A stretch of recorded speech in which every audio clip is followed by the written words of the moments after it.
Meus irmãos, a paz do Senhor Jesus. Vamos abrir a Bíblia, aproveitar que os irmãos estão de pé. Eu quero ler com vocês no Evangelho de João, capítulo 4, um texto bem conhecido, mas que tem uma palavra de Deus para a sua igreja nessa oportunidade.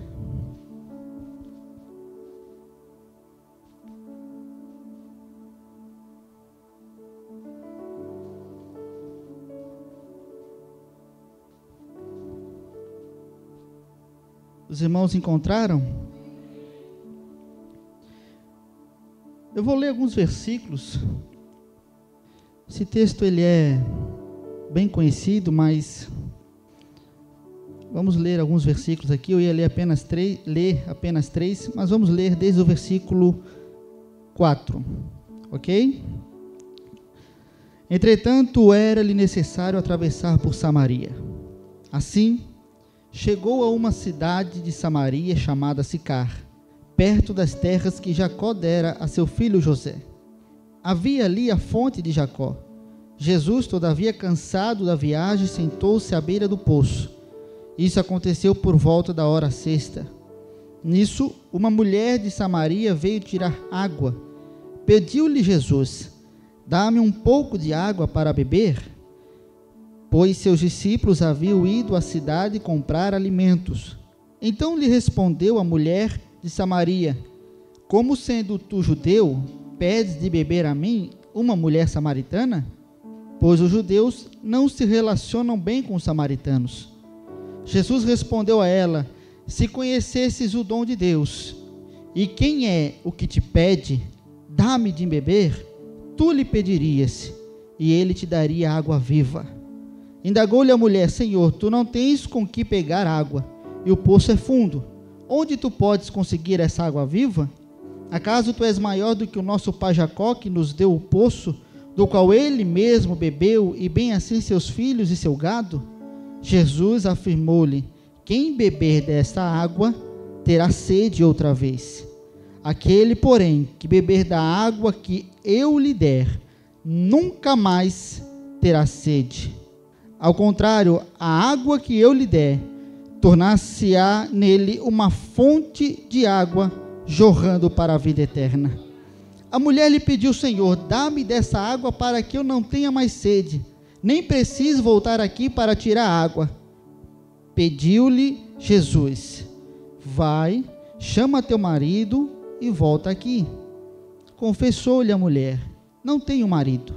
Replicou-lhe Jesus: respondeste acertadamente ao dizer que não tens marido, pois 5 maridos já tiveste, e esse homem com quem tu agora vives não é teu marido. Quanto a isso, falaste a verdade. Reconheceu a mulher: Senhor, eu percebo que tu és um profeta. Agora, irmãos, versículo 26. Assegurou-lhe Jesus: eu que te falo, sou o Messias. Nesse ponto, chegaram os seus discípulos e se admiraram de que estivessem conversando com uma mulher. Todavia ninguém lhe perguntou: que queres saber? Ou por que falas com ela? A mulher então deixou o seu cântaro, foi à cidade e disse aos homens: vinde e vede um homem que me disse tudo quanto tenho feito. Não seria esse o Cristo? Amém. Feche sua Bíblia, tome seu assento. Eu quero louvar a Deus pela oportunidade de mais uma vez pregar a palavra do Senhor Jesus para os irmãos. Agradecer a Deus pela vida do pastor e de toda a igreja que aqui congrega, os visitantes, sejam bem-vindos. Que Deus abençoe a vida de cada um de vocês. Como eu falei antes, esse texto é bem conhecido, mas desde o dia em que nós fizemos o treinamento aqui de casais para cultos nos lares, eu venho meditando nesse texto, nessa palavra, e quero compartilhar com vocês a partir de uma perspectiva, porque quando nós olhamos aqui, no versículo de número 4, a Bíblia diz que era necessário que Jesus, para chegar até onde ele queria chegar, passasse por Samaria. Na verdade, a gente sabe que quando a gente estuda um pouquinho a palavra de Deus, a geografia bíblica, a cultura bíblica daquela época, não havia apenas esse caminho para se chegar. Havia pelo menos 3 caminhos, mas o mais curto dos caminhos era o caminho de Samaria. Só que, como nós lemos aqui, havia um problema muito sério e muito antigo entre judeus e samaritanos, que eles não se comunicavam, eles não se davam bem, eles tinham um grande rancor entre eles, e por isso a maioria dos judeus daquela época, daquele tempo, optavam pelos caminhos mais longes, para não ter que passar por Samaria. Mas acontece que João conta para nós que para Jesus era necessário, ele tinha que passar por aquela cidade, ele tinha que passar por aquela região, e nós entendemos o porquê. Quando nós lemos esse diálogo aqui de Jesus com a mulher samaritana, esse encontro maravilhoso que só João relata para nós entendemos que fazia parte da estratégia evangelística do mestre, passar por aquele lugar e ganhar aquela samaritana para Jesus, e ganhar aquela samaritana para o reino dos céus. E quando nós olhamos isso daqui, a rota que Jesus escolheu, a rota que Jesus selecionou para a sua viagem, é a partir dessa perspectiva que eu quero falar com vocês. Eu olho para esse texto e eu vejo a rota de Deus para ganhar a alma daquela samaritana. E quando eu falo de rota, preste bem atenção nisso aqui, quando a gente vai lá, coloca um destino no GPS, no Google Maps, que hoje em dia ninguém utiliza mais mapa, né? Tudo está fácil, você coloca lá o teu destino, o teu local de chegada, aonde você deseja ir, você vê que aparece o local de saída, o ponto de partida, você consegue observar as diferentes opções de rotas que existem, ele te dá mais de uma opção de rota, você percebe tudo que tem naquela rota, as curvas, os desvios, se tem rua esburacada, qual é a distância, quantos quilômetros, e até o tempo previsto para você chegar, e finalmente, e não menos importante, o destino da sua rota. Quando a gente quer ir em algum lugar e a gente não sabe onde fica, a gente faz assim. E Jesus teve uma rota, irmão, uma rota para alcançar aquela samaritana, assim como teve uma rota para alcançar as nossas vidas, e tem para alcançar aqueles que ainda estão perdidos. Eu queria começar pelo começo, é lógico. Qual é o ponto de partida de Deus, de Cristo, do nosso Mestre, quando Ele inicia essa rota maravilhosa de salvação? O ponto de partida de Jesus é a sua graça maravilhosa, é o seu amor grandioso pelos perdidos. Certa vez eu li um texto, e eu me lembrei desse texto, e revisitei o texto para poder compartilhar para vocês. Certa vez eu li algo que Max Lucado ele escreveu, e eu concordo com ele, quando ele diz que consegue entender, ele compreende a ira de Deus, ele consegue entender a disciplina de Deus para com os homens e para com os povos. Nós podemos citar Sodoma e Gomorra e os pecados de Sodoma e Gomorra, a promiscuidade, a imoralidade, a perversidade, os homens violentos que haviam naquela cidade. Então, quando nós olhamos para tudo que acontecia no meio daquele povo e daquela cidade, nós entendemos, e eu consigo compreender a ira de Deus para com aquela cidade a ponto de derramar fogo do céu. Quando, pastor, a gente olha para Faraó, com o seu exército e sua rebelião contra Deus, em rejeitar a voz de Deus, em desobedecer diretamente a ordem de Deus, e de todos os seus pecados, da sua idolatria, do seu paganismo, e Deus afundá-los no meio do Mar Vermelho, é compreensível, a gente entende a ira de Deus, a disciplina de Deus para com aqueles homens.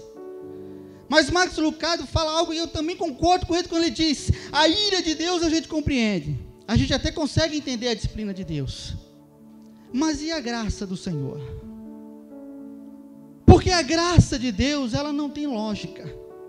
Se você olhar com atenção, a graça de Deus, ela não tem lógica. Quer ver um exemplo? Pega o ladrão da cruz. Só morria pela cruz os assassinos, homens violentos. E aí você olha para a sua vida regressa e vê uma vida de maldade, uma vida de perversidade. Ele chega ao ponto de dizer, olha, eu estou aqui porque eu mereço, tudo que me acusam é verdade, é fato. E aí você olha para as palavras de Jesus para aquele homem, dizendo, hoje mesmo, tu estarás comigo no paraíso. A gente pensa, a gente imagina, poxa, isso não tem lógica. Como pode alguém que viveu a vida inteira, uma vida toda errada, uma vida desregrada, uma vida violenta, uma vida perversa, chega no último respiro da vida, se encontra com o mestre e o mestre diz, hoje mesmo, tu estarás comigo no paraíso. Não deu tempo para ele se redimir com a família da vítima, de se redimir com as pessoas a quem ele maltratou, a quem ele desfavoreceu, a quem ele prejudicou. Não teve tempo para nada disso. Mas a graça alcançou aquele homem. A ira de Deus a gente até consegue compreender, mas a graça de Deus, ela não tem lógica. O que dizer de Davi, que foi citado aqui nessa noite? Mandou matar um soldado leal e fiel ao seu exército, para ficar com a sua esposa. Mas mesmo assim Deus o perdoou e disse, esse homem é segundo o meu coração. Ou de Paulo, que perseguia a igreja do Senhor Jesus, será que não havia outros discípulos que poderia ser muito bem, cumprir muito bem o papel de apóstolo dos gentios? O maior missionário depois de Jesus Cristo, será que Pedro não poderia fazer isso? Tiago, ou até mesmo o apóstolo amor João? Mas aprove a Deus que pela sua graça separou o apóstolo Paulo. Mesmo ele tendo perseguido e mandado prender crentes, e até mesmo consentido na morte do primeiro mártir da igreja, porque a graça de Deus, ela não tem lógica, irmão. E esse é o ponto de partida, é esse o ponto de partida que faz Jesus sair de onde está, da Judéia, e ir a Galileia, mas passar exatamente pelo caminho de Samaria, para se encontrar com uma mulher pecadora, e mudar a sua história, e manifestar a ela a sua graça. Quando ele sai, irmão, presta bem atenção nisso aqui, porque eu falei do ponto de partida, mas é necessário falar também do percurso, porque quando Jesus vai se encontrar com aquela mulher, ele precisa de uma estratégia, porque havia alguns empecilhos ali, alguns impedimentos que Jesus precisava lidar com aquilo, dentre os quais, para Jesus poder alcançar, para que a sua rota fosse bem sucedida e alcançasse o seu objetivo, que é a alma da samaritana, ele deveria não se apegar a nenhum tipo de formalidade.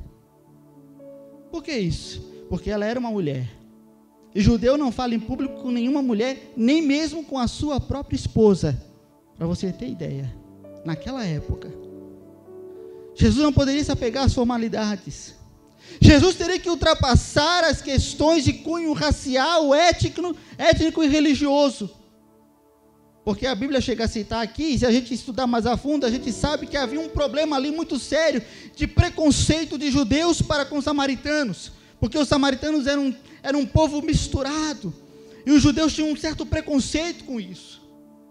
Tinha um problema muito grande também, questão religiosa, porque os samaritanos diziam que se devia adorar a Deus em Samaria, mas os judeus em Jerusalém, no templo. Fora isso, uma rixa histórica que já levava muitos anos, e não cabe aqui a gente entrar em detalhes, mas só para você ter uma ideia, havia um rancor, uma amargura tão grande entre eles, tão imensa, que quando Neemias foi reconstruir os muros de Jerusalém, quem foram os maiores opositores? Os samaritanos. E pastor, os judeus não se esqueciam daquilo. Poucos anos antes, um governador judeu mandou destruir o templo que ficava em Samaria. Da mesma forma, os samaritanos não perdoavam os judeus. Então havia ali algo, parece aparentemente insolúvel, uma rixa que não teria solução. Mas para alcançar aquela alma, Jesus precisa, as formalidades vai ter que ficar de canto. As questões étnicas, raciais, não posso dar atenção para isso hoje. As questões políticas, religiosas envolvidas, preciso também ultrapassar isso. Porque eu tenho um percurso, eu tenho um destino a chegar. Eu preciso falar com aquela samaritana.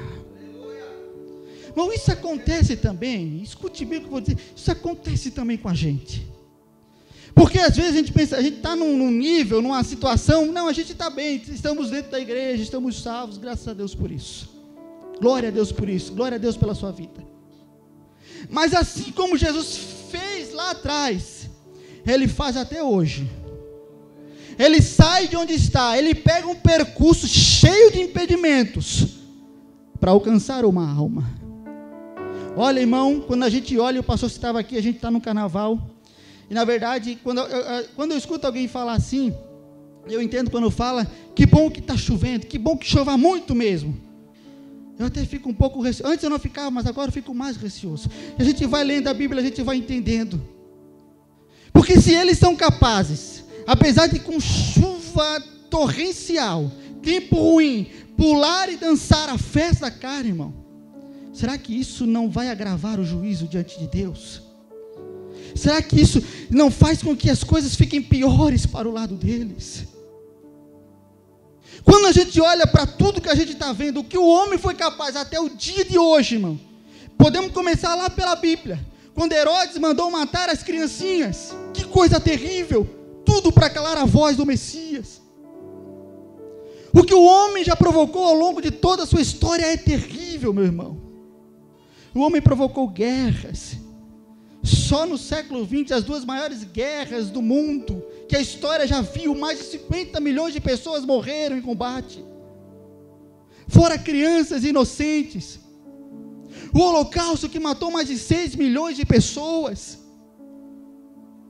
O homem foi capaz de criar armas do tipo mais perversas, como por exemplo a arma química, que não tem apenas o objetivo de matar, mas também de causar a dor.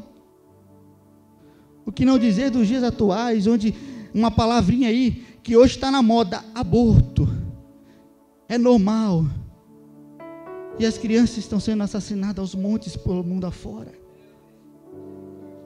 O que dizer, meu irmão e minha irmã, das centenas e milhares de religiões que não estão enganando apenas milhares, mas milhões de pessoas, amarrando na idolatria, no paganismo e em tantas outras coisas que não levam a Deus, muito pelo contrário, levam para o inferno. E ainda mais, cada dia mais crescente, maior, o ateísmo no mundo. Eu não sei se você sabe, irmão, o ateísmo é pior do que o desprezo a Deus. Porque o homem que despreza a Deus, pelo menos reconhece que Ele existe. Mas o ateu desconsidera completamente o Criador.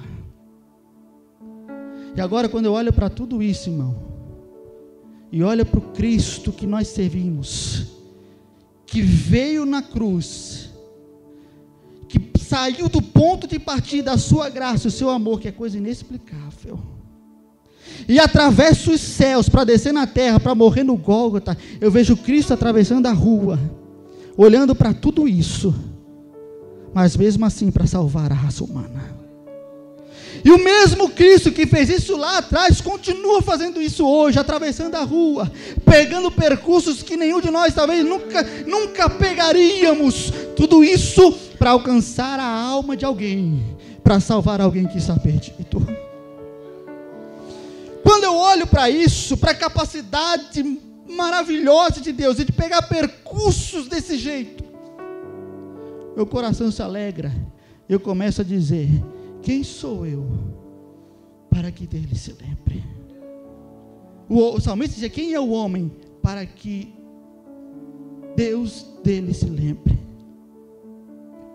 Eu falei do ponto de partida, eu falei do percurso, mas qual é o destino? O destino é a alma daquela mulher. E quando nós olhamos para o significado de alma na Bíblia Sagrada, a gente encontra dentro da palavra de Deus que alma é a parte material do ser humano. É o homem, na verdade, nu diante de Deus. É o homem desencarnado, despido, desnudo. É o lugar da personalidade do homem. É o lugar da consciência, onde ele percebe, ele reflete, sente, deseja, se emociona. É o lugar da vontade e dos propósitos. É por isso que tem uma frase que diz: cabe bem fundo o coração de um homem e você encontrará alguém à procura do sentido da vida.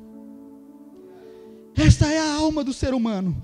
E esse é o destino de Deus naquele dia. Este era o objetivo de Deus naquela ocasião, alcançar a alma da mulher samaritana. Esse lugar onde a gente sente, se emociona, onde a gente sente vontade, onde a gente constrói os nossos propósitos. Esse lugar que, quando sem Deus e sem Jesus, eu gosto de fazer essa ilustração, vira um terreno baldio. E você sabe o que acontece com um terreno baldio que não é cuidado? O mato cresce, as pessoas começam a jogar entulho, começa a ter bichos ali, ratos começam a aparecer, cobra começa a aparecer, o terreno perde o seu valor, fica feio. E assim é a alma de alguém sem Deus, ou a alma de alguém que está perdendo a presença de Deus, não cuida mais da sua alma, e aí o mato começa a crescer, os ratos começam a aparecer, começam a infestar todo o terreno, as pessoas passam pela rua e jogam seus restos, seus lixos, e aquilo vira uma coisa horrorosa. É este lugar que pode, é esse lugar de emoções e vontade que pode ficar desse jeito. Mas Jesus tem um objetivo, aquela alma daquela samaritana, aquele terreno baldio, eu quero entrar lá dentro. E Jesus faz isso. Jesus se assenta no poço, e perto do meio-dia a mulher samaritana começa a se aproximar, e quando ela se aproxima com seu balde para retirar a água do poço, Jesus fala para a mulher: ei mulher, você pode me dar um pouco de beber? Me dá um gole dessa água. A mulher toma um susto, e a mulher diz: como sendo tu judeu, pede para eu, uma mulher samaritana, água para beber? Olha como Deus trabalha, irmão, para chegar na alma daquela mulher. Jesus diz para ela o seguinte: olha mulher, se você soubesse quem te pede água, seria o contrário, você me pediria água e eu lhe daria uma água viva, e quem bebe dela nunca mais tem sede. Aqui, meus irmãos, eu já vejo aqui até a prontidão de Deus, eu consigo ver a disponibilidade de Jesus, de imediato, de dar água para ela, versus as ressalvas daquela mulher. E é a mesma coisa quando Jesus inicia o percurso para entrar em nossas almas. Acontece isso, a disposição de Deus é imediata. Deus está pronto para nos dar a vida eterna, Deus está pronto para nos dar a salvação, como Ele fez, enviando o seu Filho na cruz do Calvário. Mas aí logo de imediato aparecem algumas ressalvas. Mas espera aí, Jesus, tu és judeu, eu sou samaritana, a gente não pode estar se falando aqui. Tu és judeu e não pode se comunicar com uma samaritana. Ou quando Jesus diz para os seus discípulos: ei discípulos, aquele que quiser ser o meu discípulo, deve o quê? Negar a si mesmo, tomar a sua cruz e depois siga-me. E para muita gente já aparece alguns empecilhos, porque vai dizer: como aí? Deixa eu pensar bem esse negócio, deixa eu analisar aqui todos os prós e os contras. Ou quando Jesus diz assim: aquele que quiser ganhar a sua vida, e aquele que perder a sua vida por amor de mim, esse salvar-se-á. Mas há quem vai dizer: pastor, espera aí Jesus, eu quero ganhar a minha vida, mas também quero ser salvo. E Jesus vai dizer: não pode. Jesus para aquela mulher estava pronto para dar água viva, que jorra para a vida eterna. Mas aquela mulher antes tinha algumas ressalvas para resolver. Tu és judeu, tu não pode falar comigo. Quando ela entende que Jesus tem uma água diferente da que ela veio buscar, diferente daquela que ela vai encher o seu cântaro, ela fala com Jesus: então mestre, faz o seguinte, me dá desta água. Que é interessante aqui o jogo de palavra, porque a palavra água viva que Jesus se refere é como uma água corrente, e a água que ela vem buscar é a água de cisterna, na verdade uma água parada, e todo mundo sabe que a diferença é enorme. Jesus diz para ela: eu tenho uma água diferente para ti, uma água que corre, uma água viva. E quando ela ouve aquilo, depois de falar com Jesus, ela diz: então faz o seguinte, me dá desta água, para que eu nunca mais volte aqui e busque água. Ela ainda não estava entendendo completamente. Para que eu não tenha mais sede, me dá desta água. Só que antes de Jesus dar essa água, Jesus vai fazer mais uma colocação. Jesus vai dizer o seguinte: olha, eu tenho uma água. Se você beber dessa água, a água viva que eu estou te falando, ela vai nascer dentro de ti uma fonte que jorra para a vida eterna. Mas antes de eu lhe der essa água, eu preciso de uma coisa. Eu preciso que você volte para a sua casa e busque o seu marido aqui. Observe o que Jesus está fazendo, irmão. Observe o que Jesus está fazendo. Jesus, antes de dar a água que jorra para a vida eterna, de dar a salvação para aquela mulher, Jesus está criando um caminho, está criando uma situação para que haja da parte da mulher uma confissão, para que ela possa entender que, e ele possa verificar nela, que a sede que ela tem, seja uma sede correta. Observe o texto, ela diz: eu quero essa água para que eu não volte mais ao poço beber dessa água. Mas Jesus não está falando de uma água que mata a sede física. Jesus está falando de uma água para a salvação. E Jesus quer fazer com que ela entenda qual é a necessidade do ser humano para receber essa água. E ele diz: ei mulher, vai buscar o teu marido, depois você volta aqui. E aí ela é obrigada a responder para o mestre. Ela disse: ô mestre, ela diz o seguinte: eu não tenho marido. Eu não preciso ir buscar porque eu não tenho marido. E Jesus tem que falar com ela: é verdade, o marido que tu tem não é teu. Tu já tivesse 5, e o que tu vives hoje não é teu. Jesus abre o caminho. Jesus abre o caminho para que ela pudesse entender que para ela receber a salvação, ela precisava entender algumas coisas sobre confissão. E a confissão, irmão, deixa eu dizer uma coisa, ela é como alguém quando prepara um terreno para uma plantação. Você nunca chega no lugar e joga a semente, não vai funcionar. Você precisa arar a terra, limpar, ver se tem tocos de árvore, ver se tem pedregulhos, pedras. Você precisa tirar tudo, limpar, para depois plantar a semente. E este é o papel da confissão. A confissão não é uma anistia, porque a confissão, ela quer o perdão de Deus. A anistia, ela quer a inocência. Ela quer dizer: eu sou inocente, aconteceu por isso, por A, por mais B, por isso que tudo aconteceu. A confissão não. A confissão, ela quer o perdão de Deus.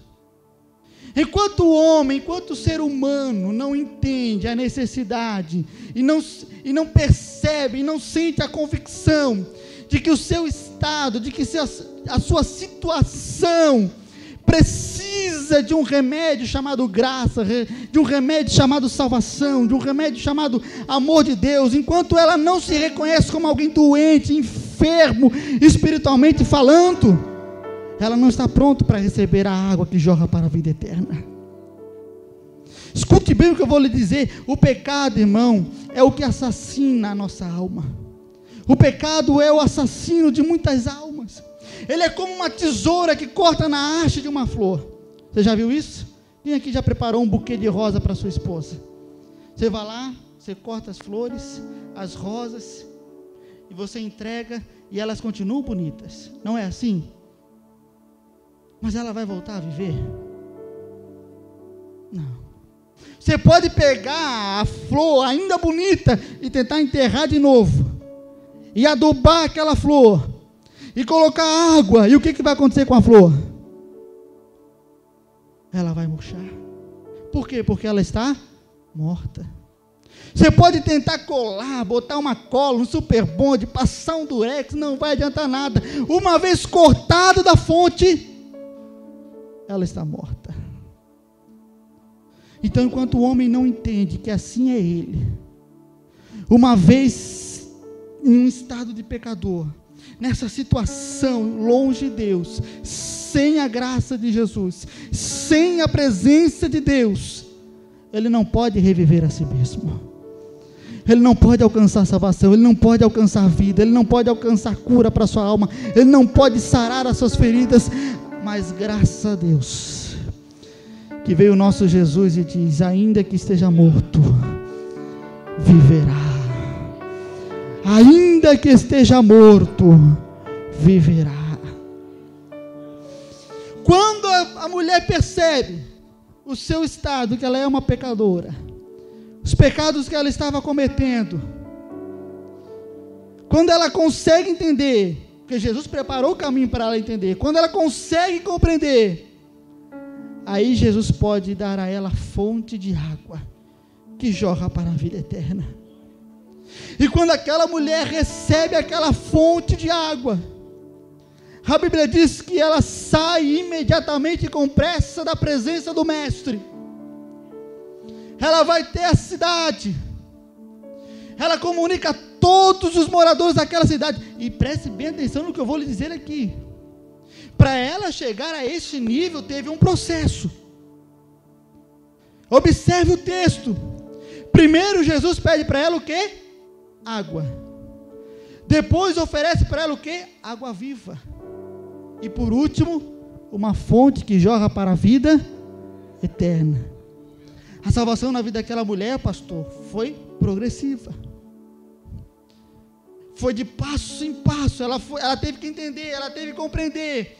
Quando ela compreende, quando ela entende aquilo, ela percebe com quem está falando. Porque primeiro ela fala, como sendo tu um homem judeu. Depois, quando Jesus revela o passado e o presente dela, ela diz: tu és um profeta. Mas só depois que ela recebe a água que jorra para a vida eterna, é que ela vai dizer: tu és o Cristo. Tu és o Cristo. E quando nós passamos por esse processo, meu amado, quando a gente passa por esse processo de entender a mensagem da salvação, de conhecer a pessoa de Cristo, é que nem os discípulos em João capítulo 6, um dia Jesus está pregando e uma multidão vem atrás de Jesus, todos ali querendo o pão que Jesus multiplicava, queriam saciar a sua fome, mas diferente daqueles homens, alguns tinham entendido, e por entender, não estavam ali por causa do pão que Jesus multiplicava. E depois de Jesus pregar um sermão muito duro, essas pessoas que vieram em busca de Jesus por causa do pão e da multiplicação, uma a uma começaram a ir embora. E quando elas param de ir embora, quando não tem mais ninguém para ir embora, Jesus se volta para os discípulos e diz: e vocês, não querem ir embora também? Mas por que os discípulos não foram embora? Porque eles entenderam o mesmo que a mulher samaritana. Eles disseram: para quem nós iremos, se só tu tens palavra de vida eterna? Só fica com Jesus, irmão, quem entende o processo da salvação, quem passa a conhecer a Cristo melhor. Enquanto você estiver no estágio do homem Jesus, você pode, a partir de qualquer tempestade, qualquer provação que venha sobre a sua vida, sair da igreja e fazer outra coisa da vida. Mas quando você entende que Jesus não é apenas um homem, não é apenas um profeta, como os muçulmanos, eles até reconhecem, mas quando você entende que ele está acima de um homem, acima de um profeta, que ele é o Cristo, você fica com ele sobre quaisquer circunstâncias que possam ocorrer sobre a sua vida. Quando a mulher entende todo esse processo, ela sai correndo, vai para a cidade. E agora imagine o seguinte, eu já estou caminhando para o fim. Essa mulher vai buscar água ao meio-dia. Por que ela vai buscar água ao meio-dia? Vocês sabem disso, já ouvimos pregações em cima de João capítulo 4.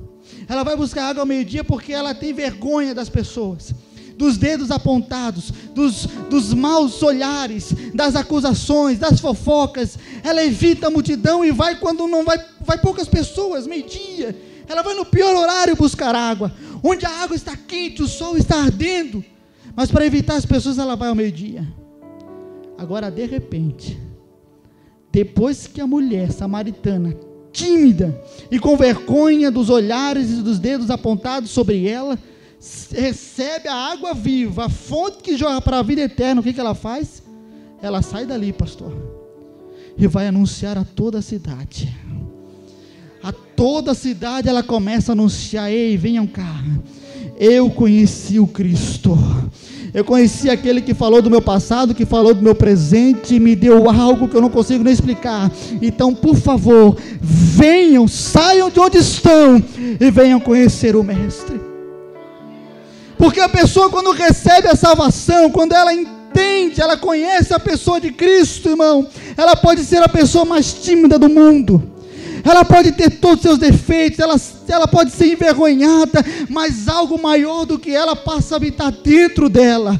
Ela recebe uma coragem, algo que ela nunca sentiu antes, e é essa minha oração, e que a gente receba também isso, essa ousadia de sair e anunciar Jesus Cristo aos quatro cantos dessa terra, assim como essa mulher. Observe que o que acontece aqui, irmão, é até uma coisa assim interessante, porque a Bíblia diz que os discípulos foram lá falar com os moradores, ou melhor, com os comerciantes daquela cidade, foram buscar comida para Jesus. Os discípulos foram até lá. E quantos comerciantes os discípulos trouxeram para o Mestre? Quantos comerciantes com quais eles conversaram, compraram alimentos, pagaram, eles falaram de Jesus e trouxeram para o Mestre? Nós não temos relatos de nenhum. Mas aquela mulher foi diferente. E quando eu olho para esse texto, eu até faço uma pergunta para mim mesmo, e faço para ti também. Será que nós não estamos como esses discípulos? Entramos nos mercados da vida, nas farmácias da vida, entramos no nosso trabalho, entramos na rua onde moramos, no hall de amizade que frequentamos, ímos e voltamos todos os dias, e não falamos com essas pessoas com relação àquele que nos salvou, com relação ao Evangelho, com relação a Jesus Cristo. Mas aquela mulher foi diferente. Aqueles discípulos causariam naquela mulher vergonha, porque ela mesma, tendo o passado que tinha, sendo mal vista por aqueles homens, pelas pessoas daquela cidade, ela sai do encontro de Jesus, e ela só tem interesse em uma coisa: falar a todos quantos podem ouvir, que ela conheceu o Messias, que mudou a sua vida e transformou a sua história. Fique de pé nessa noite. A rota de Jesus era a alma daquela mulher. E quando ele alcança aquela mulher, ele não ganha só uma mulher, ele ganha uma missionária, que ganha toda uma cidade para Jesus. Ela fala para os samaritanos que ali viviam: eu conheci o Cristo, venham e vejam. E a Bíblia diz que eles foram e viram as palavras, ouviram as palavras de Jesus, e depois voltaram para a cidade e já falavam para a mulher: olha, a mulher, agora nós cremos não por aquilo que tu dissestes, mas nós cremos porque nós temos ouvido o que ele tem falado. Escute bem, irmão, Jesus quer curar a sua alma, Jesus tem interesse em sua alma. Jesus quer nessa noite entrar aí dentro e passar uma roçadeira se for necessário, vir com um carrinho de mão se for preciso, e jogar tudo em entulho ali dentro, para mudar a sua história, para mudar a sua vida de uma vez por todas.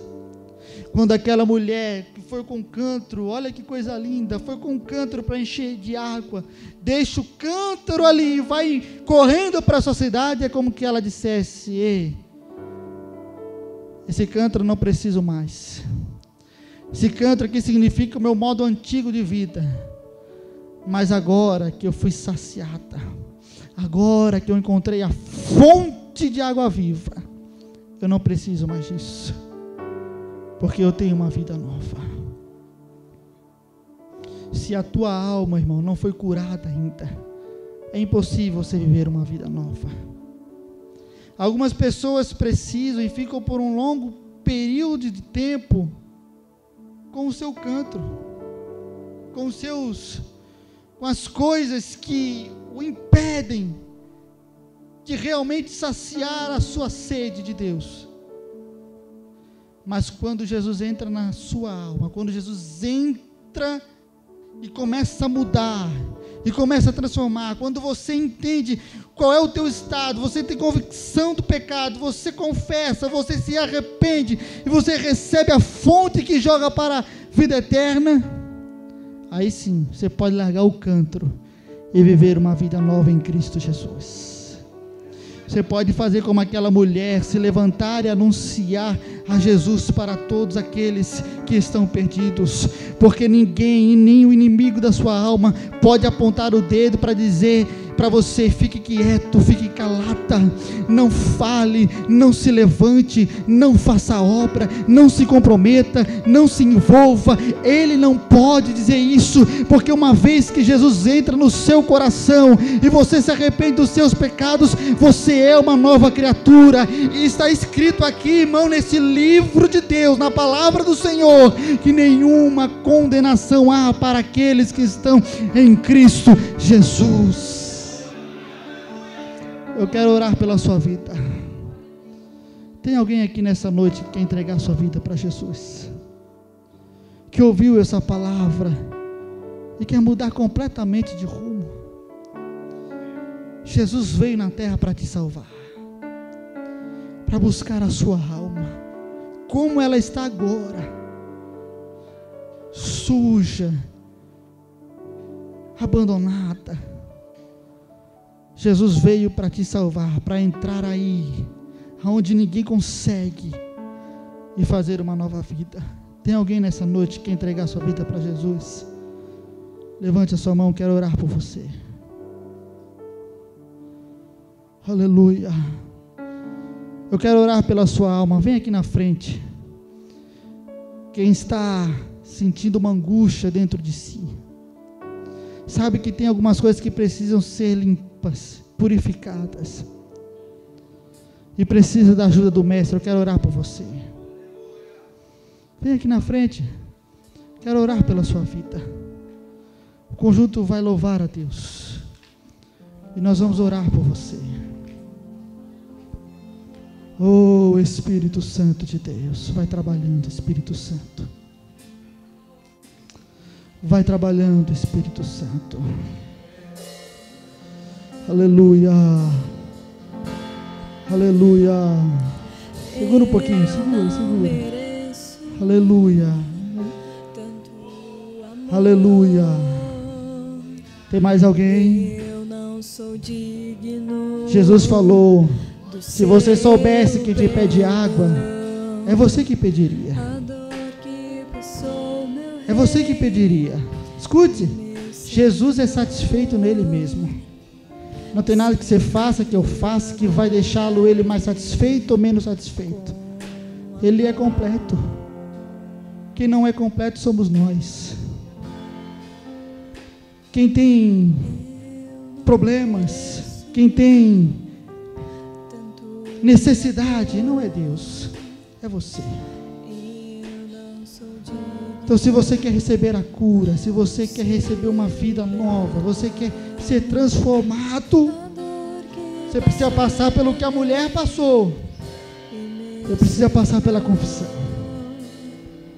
Você precisa passar pelo arrependimento. Você precisa reconhecer que está doente e precisa de remédio. E aí, se você fizer isso, tem água para jorrar sobre a sua vida. Nós podemos orar? Nós podemos orar? Feche seus olhos, aonde você está. Oh, Espírito Santo, eu te agradeço, Senhor. Te agradeço pela tua palavra, Senhor. Te agradeço, Senhor, porque o Senhor nos escolheu, Pai, mesmo sem ter nada de valor em nós. Obrigado porque o Senhor saiu do trono, veio na terra para nos salvar. O Senhor não olhou para quem nós somos, Senhor. O Senhor não olhou para o nosso estado de pecado. E o Senhor nos amou de tal maneira, Pai. Eu quero em nome de Jesus te pedir, Senhor, que aonde houver alguém, Senhor, doente da alma, Senhor, que o Senhor venha curar, Pai. que aonde houver pecado, Senhor, Tu venha perdoar, Pai. Mediante a confissão, mediante o arrependimento, Senhor, Tu venha perdoar e transformar. Porque a Bíblia diz que se confessarmos, Ele é fiel e justo para nos perdoar. Senhor, em nome de Jesus, transforma, Senhor, vidas aqui, Pai. Transforma em missionários, como o Senhor transformou a mulher samaritana, Pai. Transforma, Senhor, em missionários, como o Senhor mudou a vida daquela mulher, e ela ganhou uma cidade inteira para Cristo, Pai. Em nome de Jesus, Senhor, faz a obra do Espírito Santo, faz a obra da salvação. Se alguém aqui, Senhor, já não sente mais a alegria da salvação, que o Senhor venha fazer em nome de Jesus, transbordar de dentro dela, Pai, essa fonte que jorra para a vida eterna, Pai. Em nome de Jesus, Senhor, que o Senhor venha descer com remédio, com cura, com restauração, para a glória do Teu nome, em nome de Jesus. Abraça alguém que está do seu lado, dê um abraço a alguém, ore por essa pessoa.